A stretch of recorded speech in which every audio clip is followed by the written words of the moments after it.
tous, une autre petite vidéo avec comme thème là les étirements. Donc je vais déjà commencer par exposer un petit peu quand et pourquoi est-ce qu'on s'étire. Donc on entend de plus en plus que ça sert à rien de s'étirer après le sport par exemple ou encore d'autres choses. Donc les étirements. Il faut déjà savoir qu'un muscle c'est une structure qui est élastique et du coup on entretient son élasticité en s'en servant dans toute son amplitude. C'est-à-dire que par exemple si on prend le mouvement du bras, mon pectoral ici qui est un muscle qui va ramener le bras vers moi et en rotation interne, si je vais rarement emmener mon épaule dans cette amplitude-là, et petit à petit, mon muscle, comme il va fonctionner toujours en faisant son action, en se raccourcissant, il va clairement se raccourcir et devenir de moins en moins élastique. Et donc, petit à petit, je pourrai plus amener mon bras que là. Et si régulièrement, je ne l'emmène pas là-bas, pour aller chercher l'élasticité sur l'amplitude complète du muscle, petit à petit, mon muscle va s'enraidir. Donc si on n'a pas dans un quotidien des mouvements réguliers de son corps dans l'espace et dans tous les degrés de mobilité articulaire, forcément le corps s'enraidit. Donc particulièrement si on a un travail avec une position statique, qu'elle soit debout ou assise comme dans la majorité des cas maintenant. Donc en général il faut quand même s'étirer, c'est assez important pour maintenir cette mobilité musculaire mais aussi articulaire parce que forcément si le muscle s'enraidit, si on prend le fémur ou l'épaule qui sont des sphères qui sont une tête pleine dans une demi-sphère creuse qui s'articule comme ceci, si je peux plus aller dans la totalité du mouvement, je vais avoir une zone de mon articulation qui va être beaucoup plus sollicitée que le reste et donc ça va être aussi source d'arthrose quand on a toujours la même partie de l'articulation qui est sollicitée du fait qu'on n'ait pas toute une amplitude complète régulière. Voilà. Après, quand s'étirer, il y a plusieurs choses. Donc, par exemple, après une activité physique. Quand on fait son activité physique de d'habitude, on fait son footing de 45 minutes, 1 heure qu'on a tendance à faire régulièrement, là on peut s'étirer, il n'y a aucun problème. C'est une activité physique dont le corps a l'habitude. Donc ça veut dire qu'on ne va pas avoir de courbature après cette activité physique parce que les muscles y sont habitués. La courbature, elle arrive quand on dépasse les habitudes musculaires. Donc en gros, quand on s'envoie une bonne séance, que ce soit de course à pied, où on fait plus de montée, où on fait du fractionné, où on va faire du renforcement musculaire, des choses comme ça. Quand on se dit là, j'ai fait une bonne grosse séance, en fait, on va créer des courbatures et les courbatures, c'est des micro-lésions musculaires. Donc les fibres musculaires, elles glissent comme ça, les unes par rapport aux autres. Donc un muscle, quand il se raccourcit, les fibres musculaires glissent et se rapprochent. Et donc, quand il y a des courbatures, il y a des petites micro-lésions. Ces micro-lésions, après, elles créent une inflammation qui crée une réaction cicatricielle qui va faire que, après, le muscle va recicatriser les fibres et les fibres vont s'hypertrophier. C'est aussi ça qui fait que le muscle va prendre en masse musculaire avec les courbatures. Donc là, par exemple, quand on a fait une grosse activité physique, là, par contre, derrière, on ne va pas s'étirer. Pourquoi? Parce que, imaginez bien que vous avez fait une grosse séance, vous avez créé des micro-lésions. Imaginez que vous tirez encore sur ces micro-lésions. Donc, vous allez augmenter, au final, le phénomène de courbature. Contrairement à ce qu'on pense en se disant, on va s'étirer pour diminuer les courbatures. On peut s'étirer après une grosse activité physique, mais par exemple, on va sécréter de l'acide lactique. Donc, du coup, quand, par exemple, on va travailler sur de la course à pied avec du fractionné par exemple ou vraiment du coup on va plus être dans ce qu'on appelle en aérobie, dans un travail en endurance long. Là en général on sécrète peu ou pas de lactique, c'est plutôt quand on va aller faire du sprint et qui dure un peu plus que la norme, quand on va pousser un petit peu.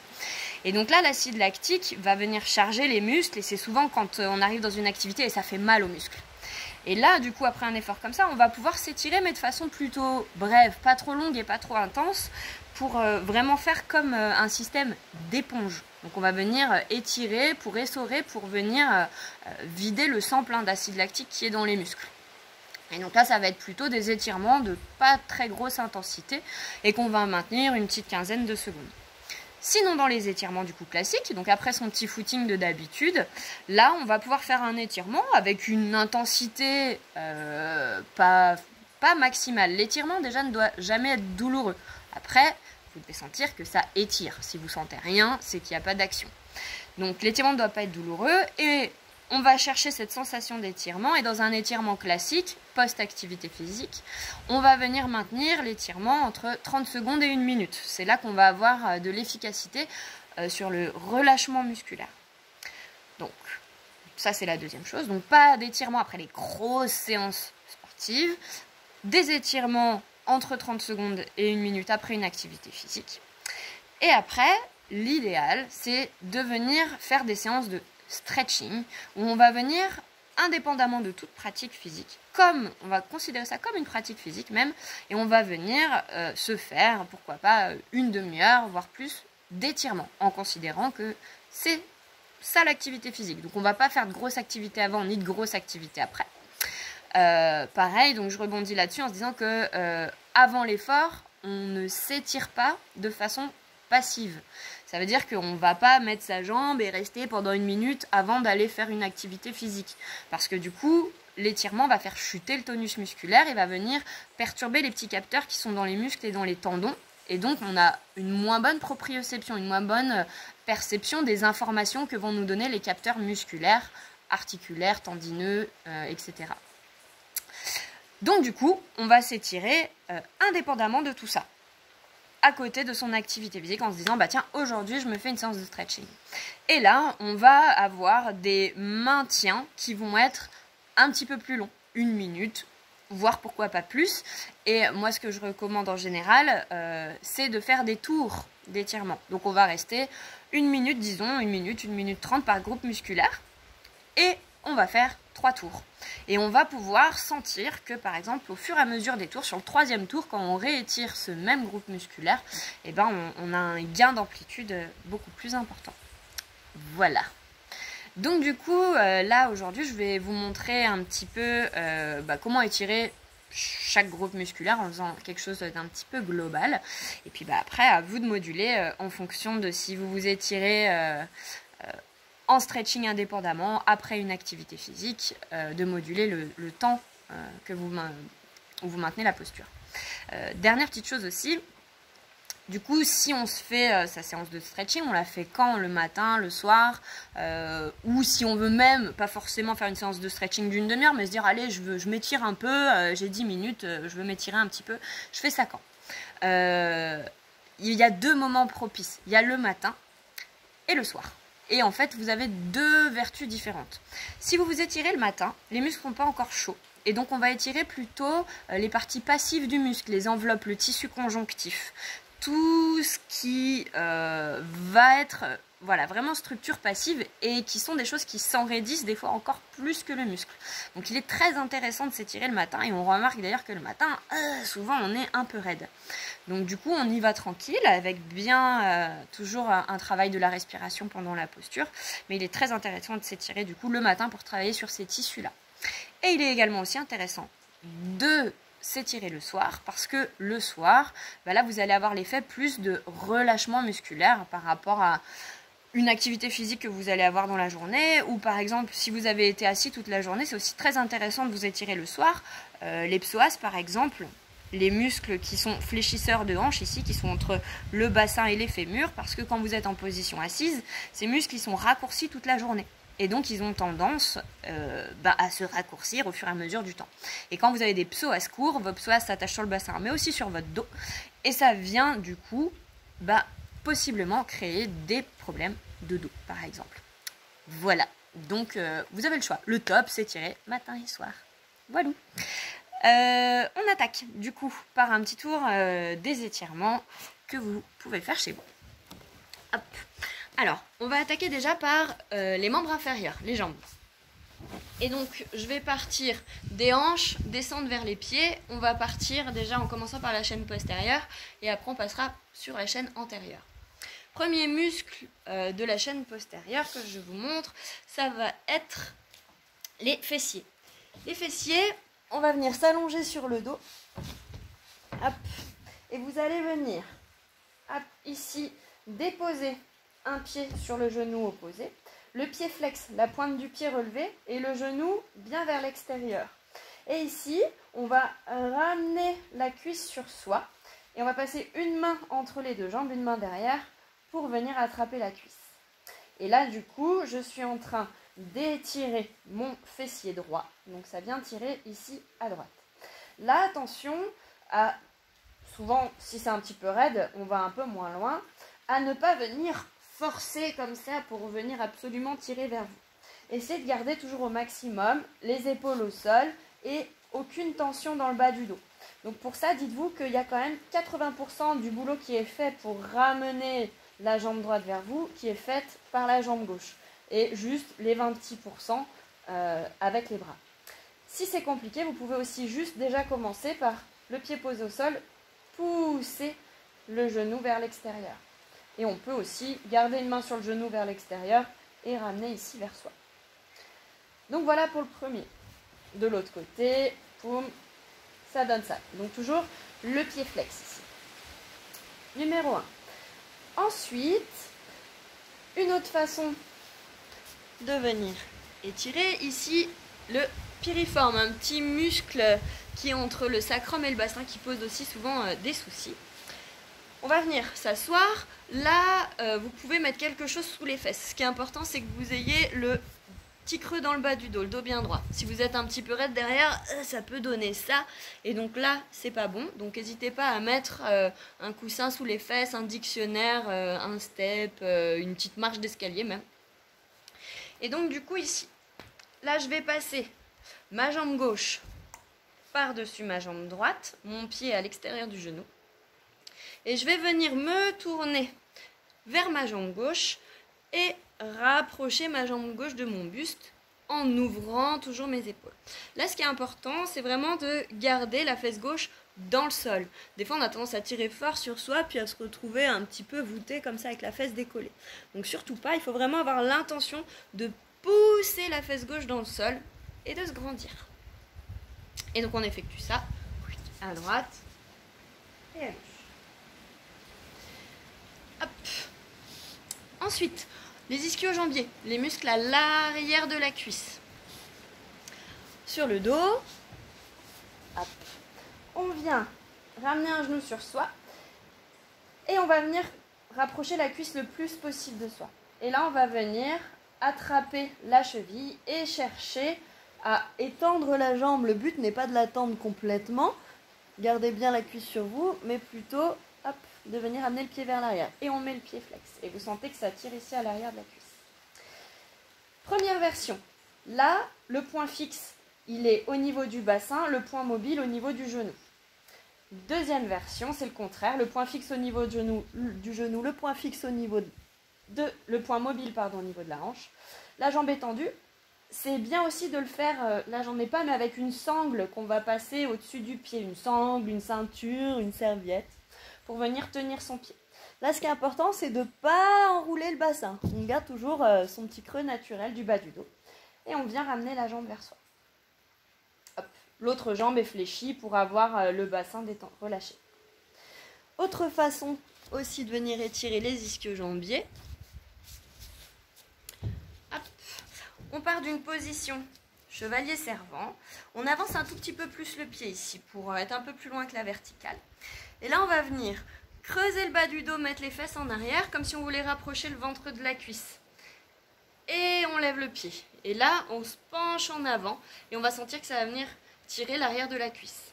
Vous pouvez aussi prendre quelque chose pour vous appuyer ici sur le bord ou juste être ici debout droit. Ça demande un petit peu d'équilibre.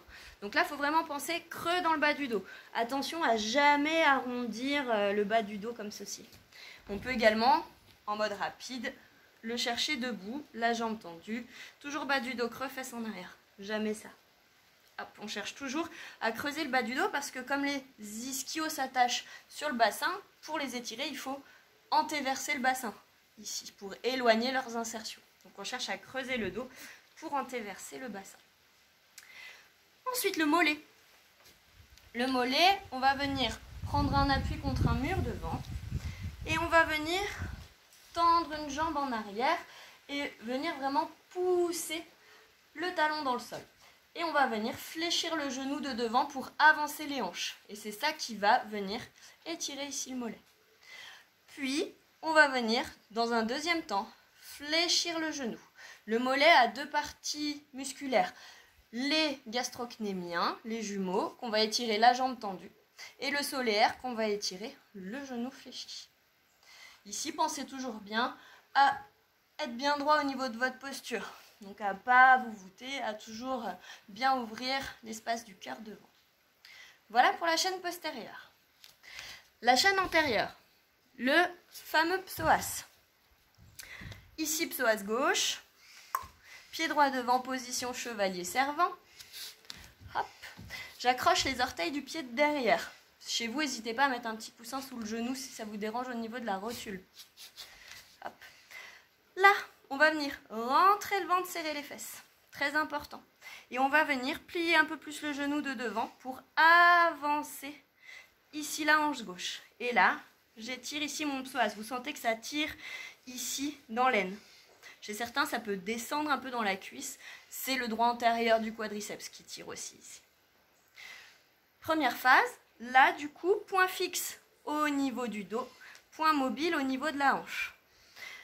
On va faire comme les ischios, on change de point fixe, on pose le pied.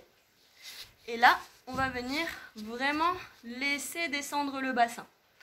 Là, on a le point fixe au niveau de la hanche. Et maintenant, on va s'éloigner du genou en rentrant le ventre. Hop. Et ici, on a le point mobile au niveau du dos. On étire son psoas de cette façon-là. Ensuite, le quadriceps. Pour étirer votre quadriceps, on va se mettre sur le côté avec les genoux fléchis devant vous. Hop. Et à partir de là, on va venir attraper sa cheville de la jambe du haut et amener la cuisse dans l'axe du corps. Donc, il faut vraiment que vous essayiez d'avoir, vous voyez, le genou à hauteur de la hanche. Pas le genou vers le haut ou pas le genou vers le bas. Ici. Et d'essayer d'avoir la cuisse le plus possible alignée avec votre buste. Gardez bien la jambe du dessous, relevée vers vous. C'est ça qui va vous empêcher de creuser le bas du dos en étirant votre quadriceps. Et hop là. Ensuite, le dos. On commence déjà à étirer tranquillement son dos en posture de l'enfant. Petite posture de yoga. Les fesses posées sur les talons. Et on va tirer les mains loin devant. On maintient déjà 30 secondes, 1 minute dans cet axe-là. Puis on va ouvrir son bras ici gauche à 45 degrés. Je le rejoins avec le bras droit. Et ici, je viens essayer de déposer mes coudes et déposer ma tête. Donc je suis en inclinaison.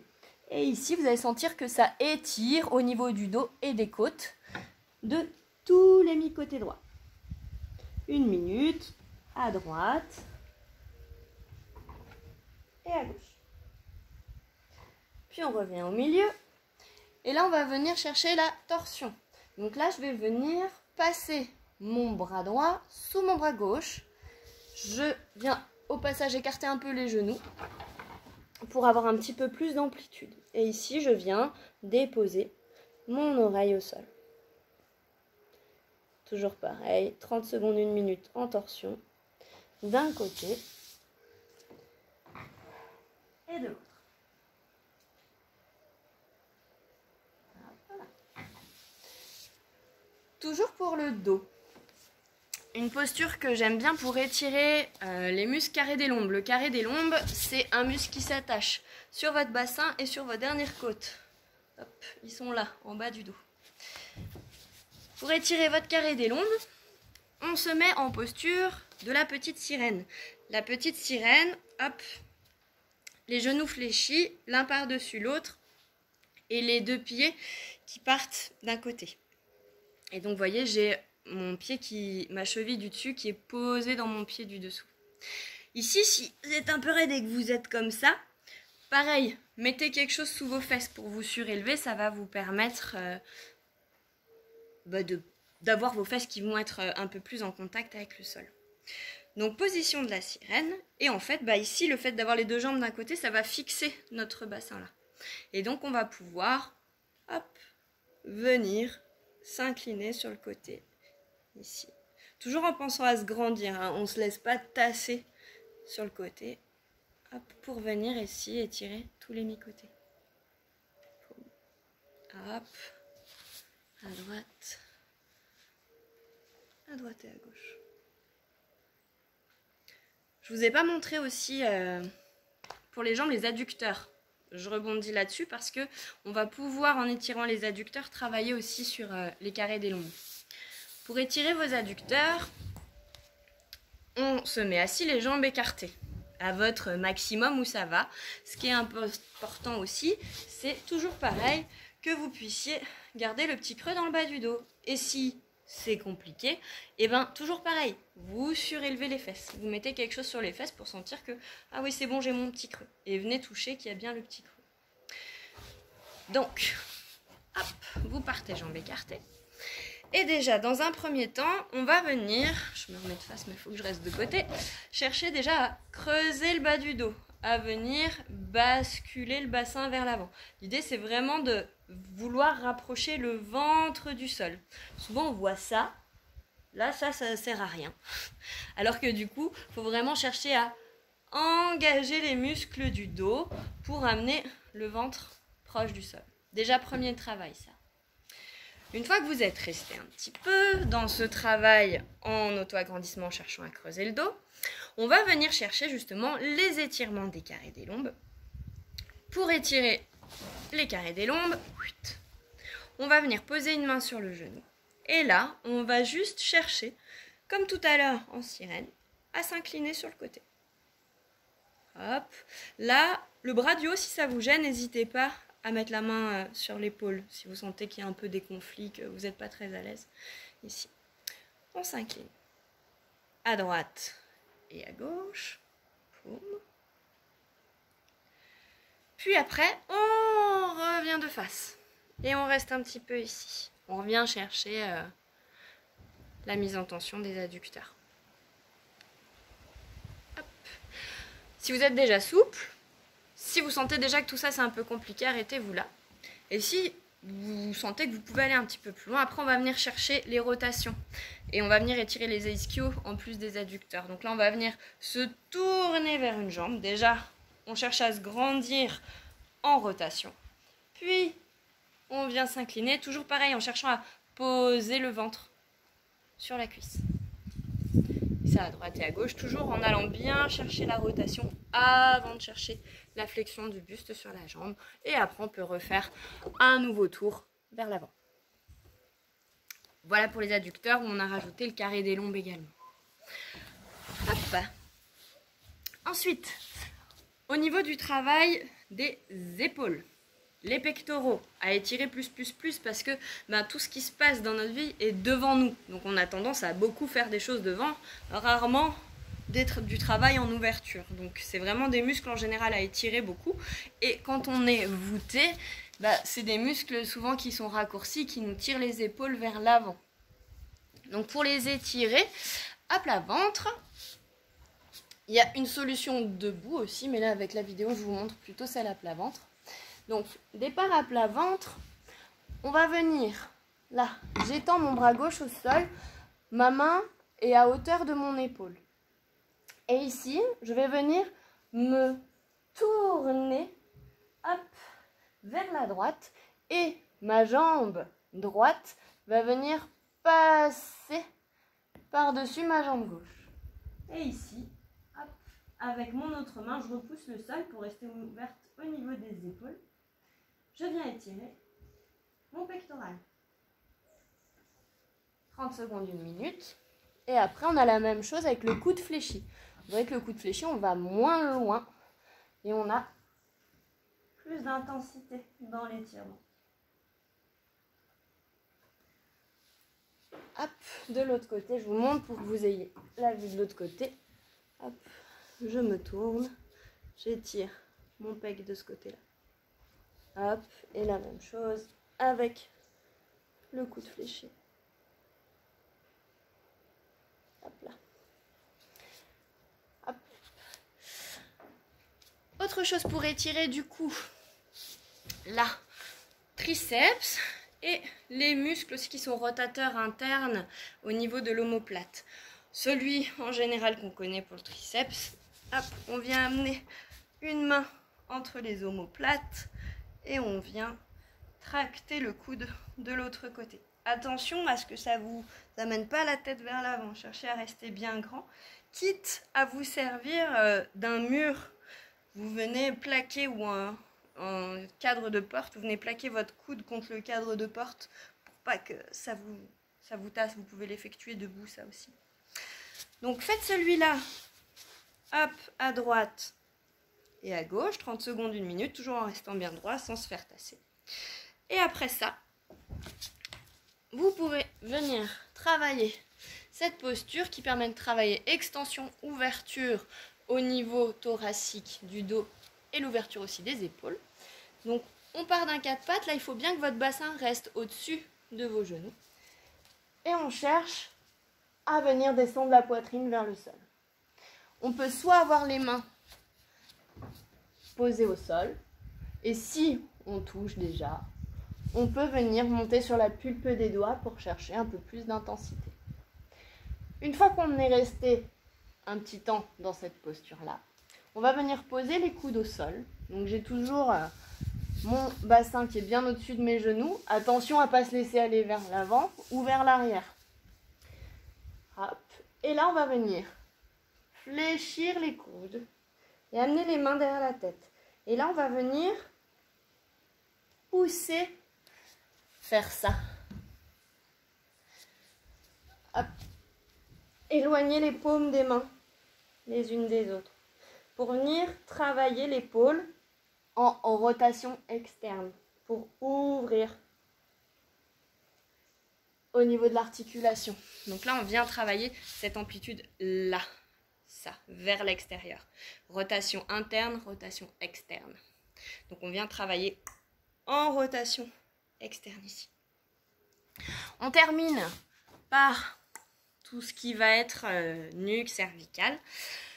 Le premier, étirement du trapèze. Ici, du coup, on va étirer le trapèze droit. Donc là, j'amène l'oreille gauche vers l'épaule gauche. Je viens amener la main gauche derrière l'oreille et je laisse aller ma tête vers l'avant. Et le menton vient se rapprocher de la poitrine, mais je garde toujours la tête légèrement tournée vers la droite. Ma main, ici, ne tire pas sur ma tête. Il y a juste le poids de ma main, c'est tout, elle la maintient. Et là, je vais venir abaisser l'épaule droite. Je fais comme si je voulais aller toucher le sol avec la paume de ma main droite. Et ici, vous allez sentir que ça va venir étirer au niveau cervical. Au niveau cervical, on y va light sur les étirements. Vous devez sentir que ça tire, mais pareil, jamais que ça fait mal. L'étirement, plus vous le maintenez, plus la sensation d'étirement doit diminuer. Donc vous devez, quand vous êtes dans un bon étirement, vous respirez bien, vous essayez de vous relâcher. Et vous devez sentir que la sensation d'étirement doit diminuer au fur et à mesure que vous maintenez l'étirement. De l'autre côté, boum. Oreille droite vers épaule droite. Main derrière l'oreille. La tête vers l'avant. Regard tourné vers la gauche. Et j'abaisse l'épaule gauche. Voilà pour le trapèze supérieur. Je reste dans cette position-là pour vous montrer l'élévateur de l'omoplate. C'est la même chose, il y a juste à changer la rotation de la tête. Hop, je libère mon épaule, j'arrête de pousser vers le bas. Et là, au lieu de regarder vers la gauche, je tourne la tête et je viens faire comme si je voulais regarder sous mon aisselle. Et je réabaisse l'épaule. Et là, j'étire l'élévateur de l'omoplate. De l'autre côté, hop, je viens amener ma main derrière la tête, derrière l'oreille. J'imagine que je veux regarder sous mon aisselle et j'abaisse. Et là, tournez bien la tête hein, pour venir hop, le nez le plus proche possible de son aisselle en l'occurrence. Pour étirer un petit peu aussi entre les omoplates, trapèze moyen, rhomboïde, etc. Là, on va imaginer qu'on veut se faire un gros câlin. Donc on va venir hop, chercher à amener ses mains le plus possible derrière pour attraper les omoplates. Et là, en rentrant le ventre pour protéger aussi son dos, on pousse les omoplates vers l'arrière et on rentre la tête.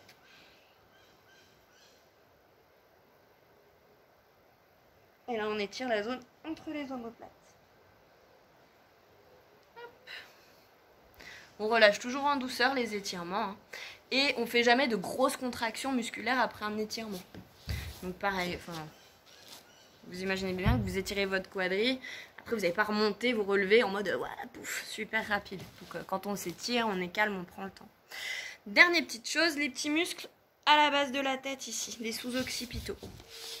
Donc là, pareil, tout en douceur, on vient juste fermer le poing, le mettre sous le menton. Et on vient faire prendre appui à son menton sur son poing. On met la main derrière la tête. Et on fait prendre appui.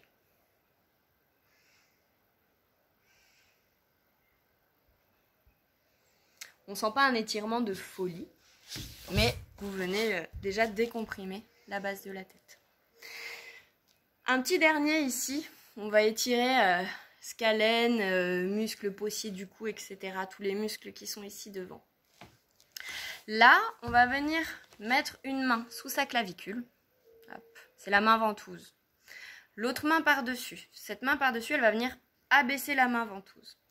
Et donc, là, vous allez venir tourner la tête de l'autre côté et venir lever un peu le dessous de la mandibule, là. Comme si on voulait amener un peu son cou vers l'avant.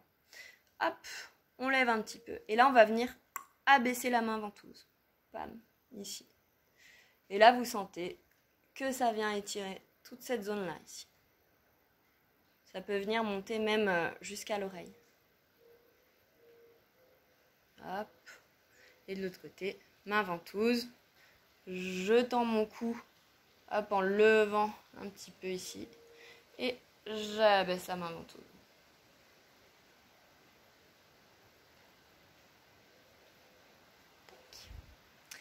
Et voilà, on a un peu fait le tour. Je vous souhaite une belle séance d'étirement. Surtout, allez-y doucement. Écoutez votre corps. Ne forcez jamais. Soyez vraiment à l'écoute de vos sensations. Ça, c'est vraiment important. Souvenez-vous qu'un étirement ne doit pas faire mal. Ça doit tirer. Pensez à respirer. Et surtout, prenez soin de vous. Bye bye.